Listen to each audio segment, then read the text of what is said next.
We want to get some perspective now from defense attorney Misty Meris. Misty, great to have you this afternoon. If you were Donald Trump's attorneys, given everything that Kara just laid out, his repeated remarks in court, would you let him testify in this case? No, it is an affirmative no. And I say that because this case is damages only. It doesn't even have to be just this case. It could be a case of a similar nature where it's damages only. The inquiry is related to what damages did E. Jean Carroll incur as a result of what's already been determined as a defamatory statement. So in this particular type of case, the defendant, Donald Trump here, he's not going to have much to say about how she was impacted and about her particulars with respect to damages. The only line of inquiry that might potentially be relevant is to diminish what are called punitive or punishment damages. Even still, better to just sit tight, let her prove her case, and undermine those damages claims through other testimony and information, and not take the stand. So my advice, no, do not testify.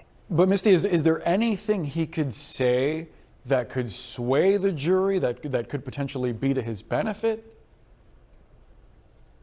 Well, right now we know, first of all, the judge has put very, very strict parameters on where he can go if he is to testify. So one of those parameters, he can't talk about the claims being false. He can't say E. Jean Carroll is lying, and he can't say that she has opportunistic motives. So those are all outside of the scope of what he can testify about. The only area that his lawyers have argued that would be relevant is the context surrounding the statements he made, what questions were asked of him that he was responding to when he made those defamatory comments, which have already been deemed to be defamatory. So that's not an issue. So the question is, would that diminish those punishment type damages that could be awarded?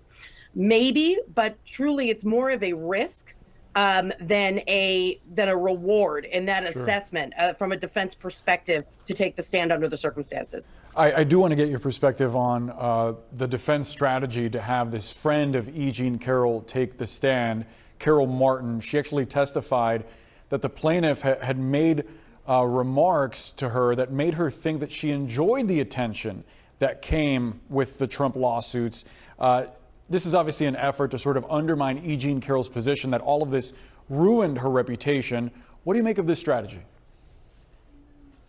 So that is a very relevant area for the defense to capitalize on. So E. Jean Carroll is saying that her life was severely impacted by these particular comments, the comments that are at issue in this case, that Donald Trump had a megaphone that brought about a lot of vitriol and hatred, made her fear for her life.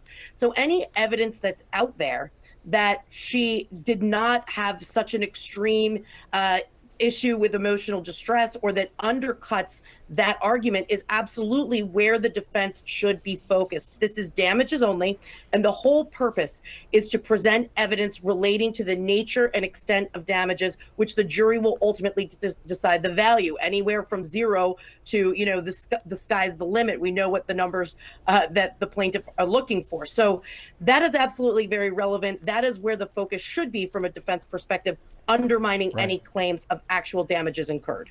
Misty, while we have you, I do want to get in a question about the breaking news that we got in the last hour. This former Trump aide, Peter Navarro, he refused to comply with the work of the January 6th committee on Capitol Hill. He is now sentenced to 4 months in prison for contempt of Congress. Your reaction to that sentence, is it appropriate? That sentence is less than what prosecutors have asked for, but it's very, very clearly sending a message that there is not going to be any nonsense surrounding compliance of these subpoenas. That it is a very, very staunch message being sent that this is illegal conduct that will not be condoned. So look, it's a little less than what prosecutors had requested, but it certainly falls within that discretionary area of sentences. So look, I think that the message is clear. It is, you have to comply.